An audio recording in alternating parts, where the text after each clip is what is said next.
المجيد والفرقان العميد. أعوذ بالله من الشيطان الرجيم.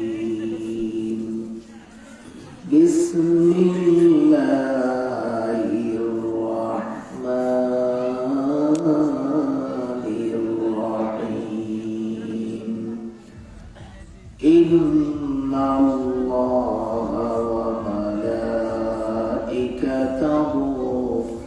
يصلون على النبي يا أيها الذين آمنوا صلوا عليه وسلموا تسليما. اللهم صل على محمد وعلى آل محمد كما صليت على إبراهيم وعلى آل إبراهيم إنك حميد مجيد. اللهم بارك على محمد وعلى آل محمد كما باركت على إبراهيم وعلى آل إبراهيم إنك حميد مجيد. تجيكم لا إله لا إله إلا الله لا إله إلا الله لا إله إلا الله لا إله إلا الله لا إله لا إله إلا الله محمد رسول الله صلى الله عليه وسلم. সরাইসা মার্কাজুল উলুম নুরানি হাফিজিয়া মাদ্রাসা এবং হযরত আয়েশা সিদ্দিকা রাদিয়াল্লাহু তাআলা আনহা নুরানি মহিলা মাদ্রাসা ও যুব তাফসীর কমিটি কর্তৃক আয়োজিত দোরাবি তাফসীরুল কোরআন মাহফিল আজকের শেষ রাতের সালাতুল ইশা বাদে আজকের এই পর্বের সম্মানিত সভাপতি, আজকের এই মাহফিলের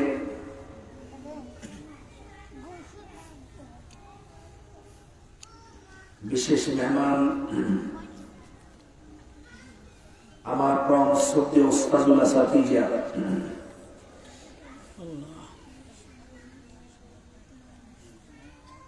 দক্ষিণ এশিয়ার সকল ওলামায়ে কেরামদের মাথার তাজ,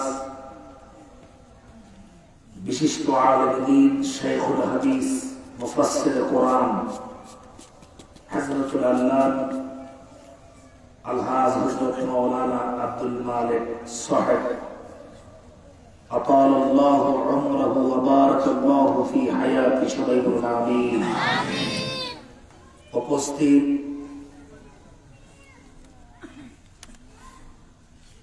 আমার মাথার তাজ সমতুল্য নায়েবে রাসূল হাজরাত উলামায়ে কেরাম, সম্মানিত দ্বীনি ভাইসব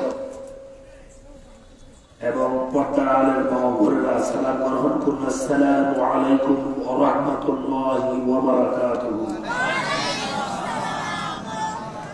শুকরিয়া আল্লাহ পাকের কাছে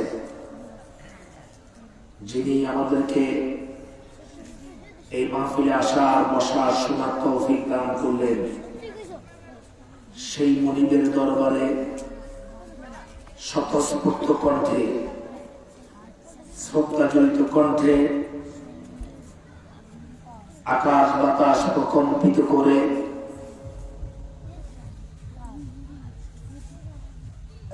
কালিমাতুশ শুকর আদায় করে নি। সবাই পড়ে নি আলহামদুলিল্লাহ। জবান খুলে পড়ুন আলহামদুলিল্লাহ। রব্বানা লাকাল হামদ হামদান কাসীরা طيبا مباركا فيه يا ربي لك الحمد كما ينبغي لجلال وجهك وعظيم سلطانك لك الحمد بالإيمان ولك الحمد بالإسلام ولك الحمد بالقرآن الحمد لله। রসুলের শিখানো বাতানো আল্লাহ পাকের শুকর গুজার যেভাবে করতে হয়, আমরা ঠিক রসুলের বাতানো সেইভাবেই আল্লাহ পাকের দরবারে শুকরিয়া আদায় করতে পেরেছি আলহামদুলিল্লাহ। দুরূদ ও সালাম পেশ করেছি মানবতার মহান শিক্ষক সাইয়্যিদুল আম্বিয়া আশরাফুল আম্বিয়া ইমামুল মুরসালিন রাহমাতাল লিল আলামিন জনাব মুহাম্মদুর রাসূলুল্লাহ সাল্লাল্লাহু তাআলা আলাইহি ওয়াসাল্লামের পরে রূহের মাগফিরাত কামনা করছি ওই সকল মর্দে মুমিনের যারা ওয়া কালিমাতুল্লাহি হিয়াল উলিয়া, যারা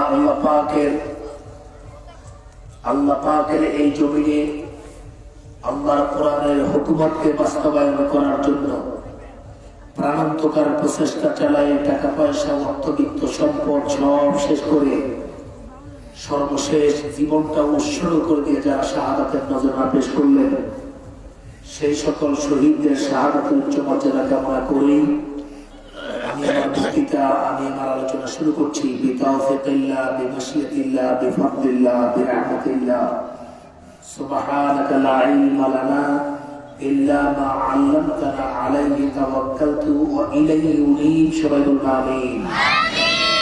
সম্মানিত উপস্থিতি, মাগরিবের সালাতের পর থেকে নিয়ে শুরু করে পর্যন্ত আল্লাহর গোলামেরা আপনাদেরকে কথা শোনাচ্ছেন। আমি মাগরিবের সালাতের পরে দক্ষিণ আইসা তারেক মনোয়ারের স্টেজে কিছু সময়ের জন্য প্রোগ্রাম করে খুব তাড়াহুড়া করে আপনাদের কাছে আসছি দোয়া নেওয়ার উদ্দেশ্যে। এসে দেখলাম সেই ছোট্ট বয়সে আমার আব্বা হুজুর আমাকে সাথে করে নিয়ে সুন্দর শেখ সাদি রাহমাহুল্লাহ এই ফার্সি শির আসনগুলো বলতে শত শত শির আসন বলতে। আমার আব্বা হুজুর একজন কওমি আলেম ছিলেন, তিনি অনেক অনেক শের আসন জানতেন, হুজুরের শেরকে পছন্দ করতেন, আলোচনা পছন্দ করতেন।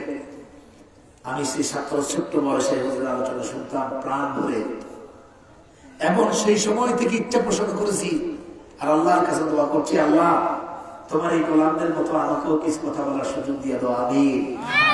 আমার মনে হয় সেই সময় দোয়াটা কবুল হয়ে গেছে।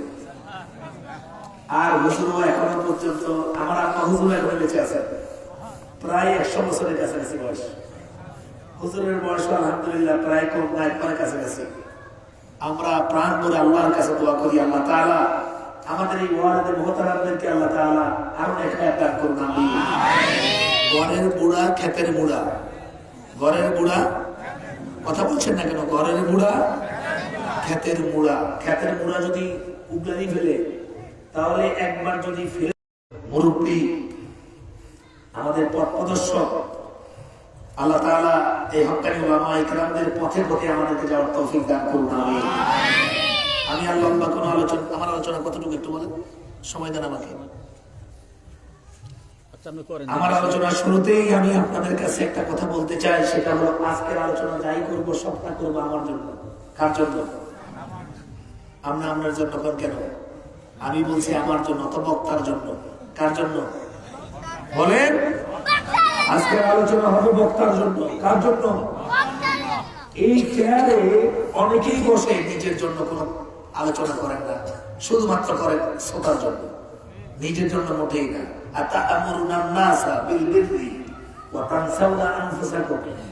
নিজে মানুষদেরকে সৎ উপদেশ দেয়, কিন্তু নিজের জন্য কিছুই নেই। বুঝতে পারছি কিনা? আজকের আলোচনা হলো আমার জন্য, বক্তার জন্য। কার জন্য? বেশি ঝুঁকি কার? বক্তা। বেশি ঝুঁকি কার? কথা বলেন। বেশি ঝুঁকি হলো বক্তা। আপনাদের সামনে আমি দুইটা হাদিস আপনাদের সামনে পেশ করব। এক নম্বর হাদিস, রাসূল সাল্লাল্লাহু আলাইহি ওয়াসাল্লাম যখন মেরাজ গেলেন, কোথায় গেলেন বলেন? সুবহানাল্লাযী আসরা বিআবদিহি লাইলাম মিনাল মাসজিদিল হারামি ইলাল মাসজিদিল আকসা। আল্লাহু আকবার। মেরাজের আলোচনা বলে আমার টার্গেট না। মেরাজ প্রমাণিত সত্য। কুরআনুল কারীম দিয়ে রাসূলের মেরাজ যদি আপনি বলেন, তাহলে সিদরাতুল মুনতাহার কোরআনের কোনো দলিল নাই। আশওয়াজি পর্যন্ত রাসূল গেলেন, আশওয়াজের উপরে গেলেন। এটা রাসূল সাল্লাল্লাহু আলাইহি ওয়াসাল্লামের হাদিস দিয়ে রওয়ায়াত আছে, কিন্তু কোরআন দিয়ে রওয়ায়াত হলো সিদরাতুল মুনতাহা পর্যন্ত। রাসূল যখন মেরাজ গেলেন, জান্নাত এবং জাহান্নাম পরিদর্শনের জন্য যখন ঢুকলেন, জাহান্নাম পরিদর্শন করে দেখতেছেন একদল লোক জাহান্নামের কাছে দিয়া নিজ হাতে নিজের ঠোঁট কাটতেছে। নিজ হাতে কি কাটে? নিজের ঠোঁট নিজ হাতে কাটে। কি দিয়ে বলছেন না কেন? জাহান্নামের কেসি বা কাশি এ দিয়ে কাটতেছে। জিজ্ঞেস করা হলো, হে জিবরিল, এরা কারা? আল্লাহ রসুল বলছেন, জিবরিল বলছেন, হে আল্লাহ রসুল, এরা হলো আপনার উম্মতের মধ্যে একদল ব্যক্তিরা, যারা হলো মসজিদের ইমাম আর হলো বক্তারা। মসজিদের ইমাম রাসূলুল্লাহ চেয়ারে বসে তোতা পাখির মতো শুধু বক্তৃতা দিয়ে গেছে, কিন্তু নিজের জন্য কিছু না। বক্তা নিজের জন্য ওয়াজ করেছে, তবে নিজের জন্য কিচ্ছু না, শুধু মাল্টিস করাই হলো তার উদ্দেশ্য। কথা বলে না। এই জন্য এই অপরাধের কারণে জাহান্নামের কাছে দিয়ে ঠোঁট কাটতে হবে। তাহলে বিপদ বেশি আমার না কাটে কোন কোন সালায়ের বক্তার দিকে? কার বিপদ বেশি? বক্তার বিপদ বেশি। এই জন্য বললাম যে আজকে ওয়াজ আমার জন্য। আর একটা হাদিসটা হলো আবু দাউদ শরীফের হাদিস। আবি হুরায়রা রাদিয়াল্লাহু তাআলা আনহু মদিনার মসজিদে বসে তিনি তাফসীর করছেন, ওয়াজ করছেন, নসিহত করছেন। এই মুহূর্তে আগন্ত একটা সাহাবী ওই মাহফিলে ঢুকলেন, ওই মজলিসে ঢুকলেন। কথা বোঝা যায়? ঢুকার পরে ওই আগন্ত সাহাবী তার আলোচনা শেষ শুনলেন। শোনার পরে তিনি আবি হুরায়রার কাছে গিয়ে বলছেন, হে আবি হুরায়রা, আল্লাহর রাসূল থেকে সরাসরি তুমি হাদিস শুনেছো? তুমি সরাসরি আল্লাহর রাসূল থেকে হাদিস শুনেছো? এমন একটা হাদিস কি আমাকে শোনাতে পারো? আবি হুরায়রা বলছে, হ্যাঁ অবশ্যই আমি তোমাকে শোনাতে পারি। রাসূলের সাহাবী আবি হুরায়রা রাদিয়াল্লাহু তাআলা আনহু সাহাবীর হাত ধরে মদিনার মসজিদে একটা পাশে একটা কোঠায় নিয়ে গেলেন। বাবারা কথা বলে না, এই কথা বলে না, কথা বলে না। ওই কোঠায় নিয়ে গিয়ে বলছেন, হে রাসূলের সাহাবী, আমি তোমাকে এমন একটা জায়গায় নিয়ে আসছি যে জায়গায় রাসূল আমাকে সরাসরি হাদিসে বলেছেন। ওই হাদিসটি আমি তোমাকে বলবো। সুবহানাল্লাহ। এই কথা বলে আর সামনের দিকে হাদিস বলতে পারেন, সাথে সাথে তিনি বেহুশ হয়ে গেলেন। কি হলেন? বেহুশ হয়ে গেলেন। কিছুক্ষণ পরে তা আবার হুঁশ ফিরিয়ে আসেন। হুঁশ ফিরিয়ে আসার পরে বলল, ও রাসূলের সাহাবী, আমি তোমাকে এমন একটা হাদিস শোনাবো যে হাদিসটা আমি রাসূল থেকে সরাসরি শুনছি। রসুল আমাকে এই কোঠায় বসে এই হাদিসটা শুনেছেন। এই কথা বলে তিনি আমার বসে গেলেন। কয়বার হলো? কিছুক্ষণ পরে আমি হুশ হলো। এবার বললো, ও রসুলের সাহাবী, আমি তোমাকে এমন একটা হাদিস শোনাবো যে হাদিসটা রসুল সরাসরি আমাকে এই কুঠুরির ভিতরে এখানে বসে রসুল আমাকে শোনাইছেন। ওই হাদিসটাই আমি তোমাকে শোনাবো। এই কথা বলে তিনি আমার শোনো। কথা বলছে, হাদিসটা বলছে, হাদিসটা কি বলছে না? বলতে কি হয়? তিনবার ব্যবসার পরে ওই আগন্ত সাহাবী বলছে, আমি হুরায়রা সাহাবী রাসূলের হাদিসটা শুনলাম, কিন্তু তার শরীরটা কাঁপতেছে। শরীরটা কি কাঁপতেছে? তিনি আমাকে এবার বলছেন, ও রাসূলের সাহাবী, আল্লাহ রাসূল সাল্লাল্লাহু আলাইহি ওয়াসাল্লাম আমাকে বলছেন, হাসরের ময়দান যখন কায়েম হবে, 35 থেকে 40 এর মধ্যে হাসরের ময়দান কায়েম হবে, এটা তো ঠিক বলছে কথা ঠিক বিশেষ হয়তো হ্যাঁ, হাসরের ময়দান যখন কায়েম হবে তখন আল্লাহ পাক তিনজন ব্যক্তিকে ডাক দিবেন। কয়জন ব্যক্তিকে? জোরে কর। একজন হলো আলেম, একজন হলো শহীদ, আরেকজন হলো দানবী। এই তিনজন ব্যক্তিকে ডাকবে। আমাদের ওলামায়ে কেরামেরা এই কথাটাই বলে, কিন্তু উপর অংশটা বলে না। হাদিসটা বিশাল লম্বা একটা হাদিস, নিচের অংশটা বলে। এই তিনজনের মধ্য থেকে প্রথম ডাকবে আলেমকে। আলেমকে বলবে, আল্লাহ পাক, ও আলেম, তুমি না আলেম ছিলে? কাকে বলবে? কথা বোঝা যায় তো? আলেম, তুমি না আলেম ছিলে? আলেম জবাব দিল, আল্লাহ, আমি আলেম ছিলাম, আমি এই শিক্ষা অর্জন করেছি তোমার জন্য, আর আমি এলেম বিতরণও করেছি তোমার জন্য। কি বলবে? আমি শিক্ষা অর্জন করেছি তোমার জন্য, আর আমি শিক্ষা চাইছি তাও তোমার জন্য। কথা বুঝে যায়? সাথে সাথে আল্লাহ পাক আলেমকে বলে, আলেম, তুমি মিথ্যা বলছো, তুমি কি মৃত্যু? তুমি শিক্ষা অর্জন আমার জন্য করো নাই, তুমি তো শিক্ষা অর্জন করেছো। তোমাকে দেশের জনগণ বড় আলেম বলবে, বড় মুফতি বলবে, বড় মুহাদ্দিস বলবে, বড় মুফাসসির বলবে, বড় আলেম বলবে। আর শিক্ষা দিয়েছ মালকিস কামাইয়ের উদ্দেশ্যে, মাল কামাইয়ের উদ্দেশ্যে শিক্ষা দিয়েছে। এই দুইটা একবার আমার জন্য হয় না, বিনা হিসাবে, বিনা কিভাবে জাহান্নামে থেকে চলে যাও। কই চলে যাও? বলেন, কই চলে যাও? কাকে বলবো? কাকে বলবো? রাসূলের হাদিস দ্বারা প্রমাণ হয়, সর্বোত্তম জাহান্নাম আল্লাহ পাক উদ্বোধন করবে আলেমকে দিয়ে। জাহান্নাম উদ্বোধন করবে কাকে দিয়ে? আলেমকে দিয়ে। এবার আসো, আমি ওরা এই হাদিসটা বলতে গিয়ে তিনবার কেন ব্যবসা দিল, এটার জবাব। আবি হুরায়রা মানে কি? বিড়াল ছানা। বিড়াল ছানার বাপ, বিড়াল বাপ কেন? ওই চাহাতার কথা না, বিড়াল বাপ কেন? বিড়াল কোনো বাপ মানুষে হয়নি, এটা আবার কেমন কথা?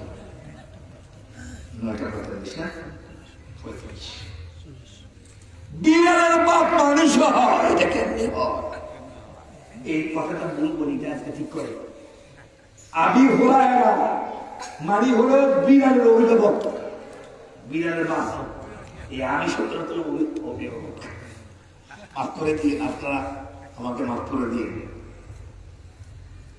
আবি হুরায়রা মানে হলো বিড়ালের, বিড়ালের এই বেটা তিনবার ব্যবস্থা কেন হলো? তিনবার ব্যবস্থা হয়েছে এই জন্য, রাসূলের সাহাবীদের মধ্যে যতজন আলেম ছিলেন, আবি হুরায়রা একজন আলেম ছিলেন।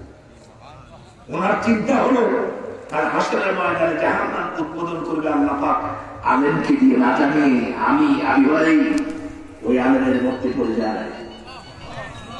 ওই ভয়ে তিনি তিনবার ব্যবস্থা হলেন। কয়বার?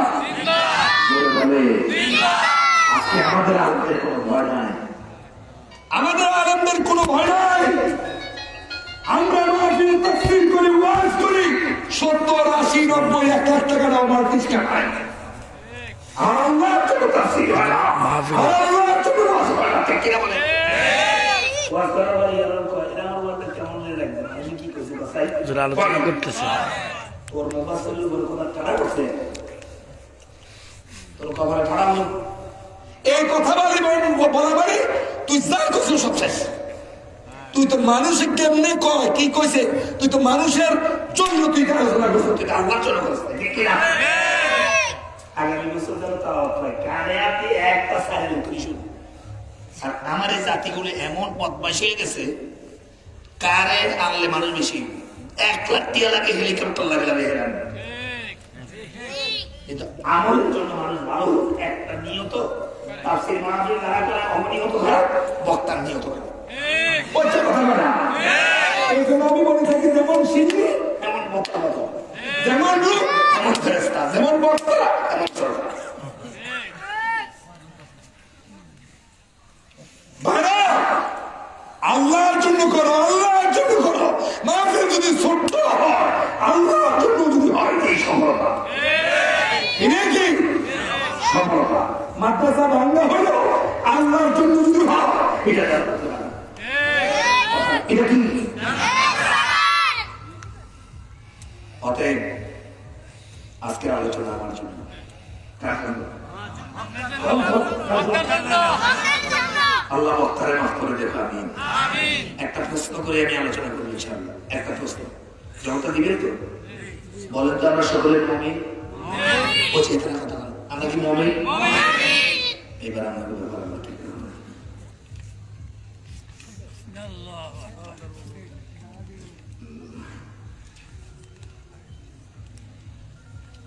ওসমান ইউসুফি ومن الناس من يقول آمنا بالله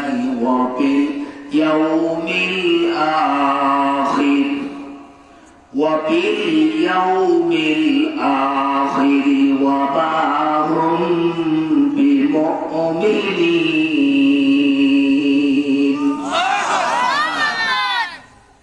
আমি প্রশ্ন করছি, আমরা কি মুমিন? কি কইছি? জবাব দিছি আমরা মুমিন। আল্লাহ পাক বলে, মানুষের মধ্যে এমন কিছু মানুষ আছে বলে ঈমান আনছে আল্লাহর উপরে, ঈমান এনেছে আখিরাতের উপরে, দাবি করে আমি মুমিন। দাবি করে কি? কয় না দাবি করে আমি মুমিন, নিজে মুমিন, আবার শুনে বিশাল বড় মোবাইল গেছে।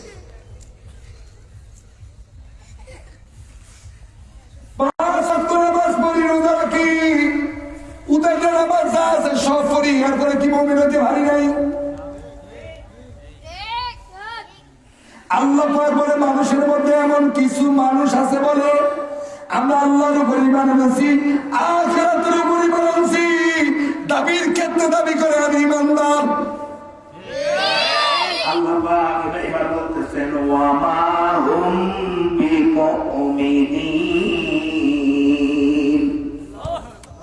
আসলে তারা ঈমানদার না। আসলে কি? আসলে কি? উপরে ফিটফাট, উপরে ঈমানদার দেখা যায়, হাত দিলে ঈমানের গন্ধ হওয়া যায় না। তারা কি ইউখাদিউনাল্লাহা ওয়াল্লাযীনা আমানু ওয়া মা ইয়াখদাউনা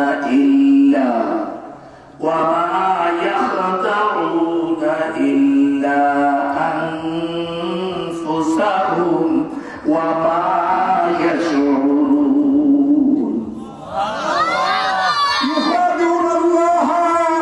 দাবি করে ঈমানদার, আল্লাহ করে আমি ঈমানদার বলি না, বড় হলো তারা ধোঁকাবাজ। কি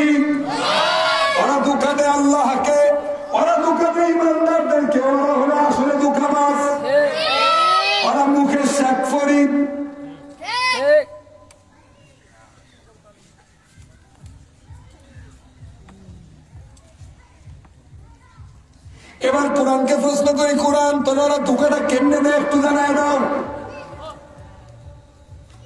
وَإِذَا لَقُوا الَّذِينَ آمَنُوا قالوا آمنا وإذا خلوا إلى شياطينهم قالوا إنا معكم إنما نحن مستهزئون وَإِذَا لَقُوا الَّذِينَ آمَنُوا قَالُوا آمَنَّا ওদের কাজ কর্ম দেখে মুমিনরা বলে তোমরা ঈমানদার, ঈমান গ্রহণ করো, ঈমান। যখন তাদেরকে বলা হয় তোমরা ঈমান, তখন তারা বলে কি বলো, আমরা তো ঈমান এনেই ফেলেছি। এরকম আছে না, কয় না বেটা কি সূত্রের বেটা এরকম লম্বা জামা জুব্বা গায়ে দিয়া দাড়িগুলি দেখতে বেটা করসটা খেলি বেটা তোর বে কোথা টাটা করতে তুই হাসাই বান্দারাও কবে কি কো বেটা তোর তোর বড়াই বান্দা কই নিয়ে দেখো ঈমানদারের কাছে দেয় কয় আমরা তোর সাথেই আছি, তোদের দলেই আছি।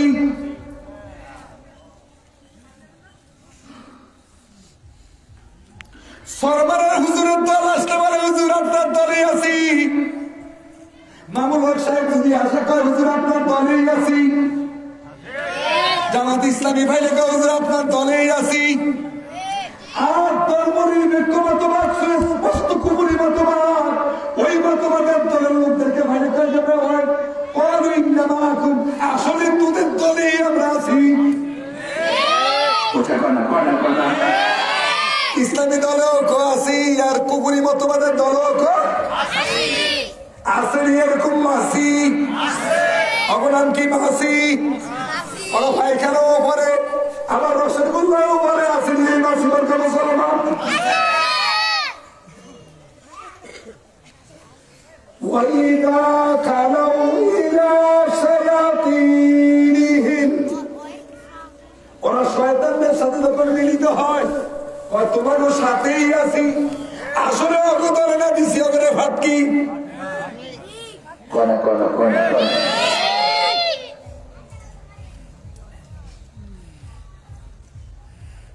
এই দলের লোকগুলার গুণার গুণ আছে।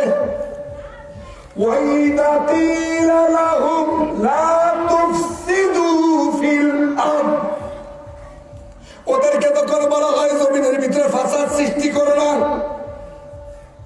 ঝগড়া সৃষ্টি করো না, মিথ্যা মামলা দিও না, মিথ্যা সাক্ষী দিও না, নিরপরাধ মানুষদেরকে মারিও না, ফিরেও না, নিরপরাধ মানুষদেরকে খুন করো না।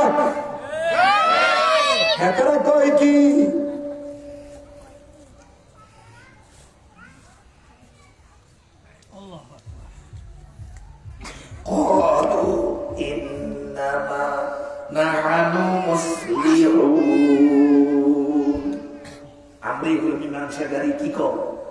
আমাদেরকে বলছো আমরা ফাসাদ সৃষ্টিকারী, আসলে আমরা ফাসাদ সৃষ্টিকারী নই, আমরা হলাম মীমাংসাকারী। এই জাতের লোক আসেনি, কথা বলেন আসেনি। 15টি বছর ইমানের সলনা দিয়া মাথায় পট্টি, হাতে তসবি হাতে জাতিদেরকে তুকে দিয়া ভোট দিয়ে 17 বছর এই দেশের মুসলিমদেরকে কোরআন প্রিয় মানুষদেরকে ধোঁকা দিছে না দেয়।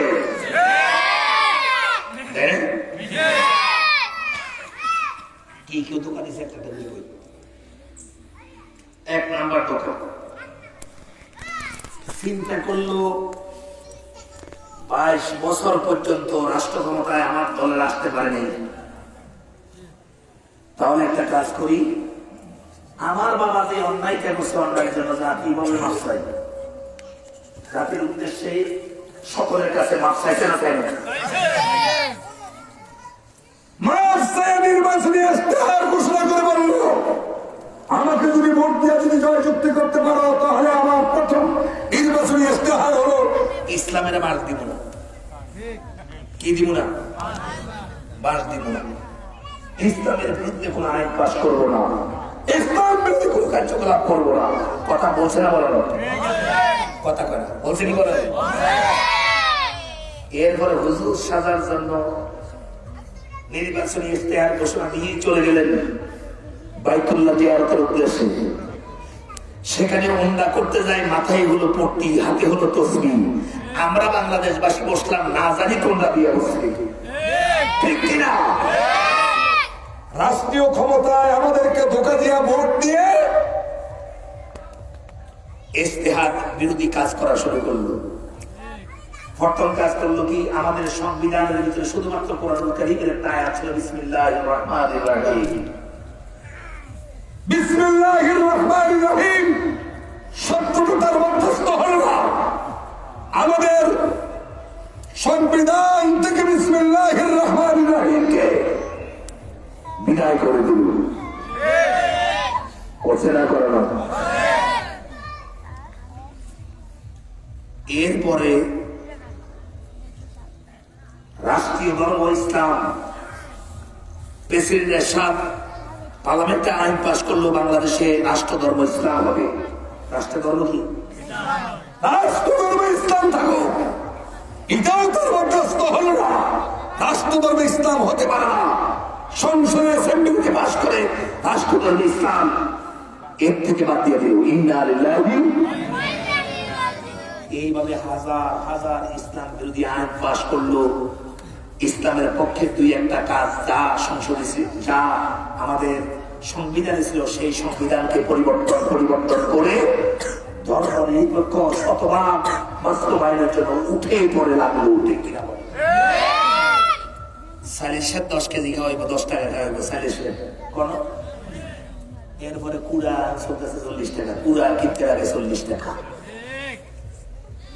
এই সকল দোকানবাজ গুলো ইসলামের নাম দিয়া, ইসলামকে সামনে রেখে দোকান দিয়া যাদেরকে মোকাবেলার জন্য রাষ্ট্র ক্ষমতায় বসে ইসলাম বিরোধী কাজ যারা করলে এরা সব বড় মুনাফিক। এরা সব কি? মনে কর মুনাফিক। এই মুনাফিক গুলা দেশ থেকে আল্লাহ ওদেরকে হরাইছে না হরান? কথা কন না? দেশের নিরীহ মানুষগুলো মাঝে মধ্যে আমাদেরকে বলতেন, হুজুর সুবহে সাদিক কোন সময় আসবে, কোন সময় হবে? ইসলামের কি বিজয় হবে না? স্বৈরশাসনের কবল থেকে কি আল্লাহ আমাদেরকে হেফাজত করবে না? আমরা সান্ত্বনা দেওয়ার জন্য বলছি, আলা ইন্না নাসরাল্লাহি করিব। আল্লাহর সাহায্য অতি নিকটে। বলি নাই? কথা কথা না বলি নাই? আগস্টের 1 তারিখে জামাত ইসলামী ছাত্র শিবিরকে নিষিদ্ধ ঘোষণা করার মতো আইন পাস করলেন।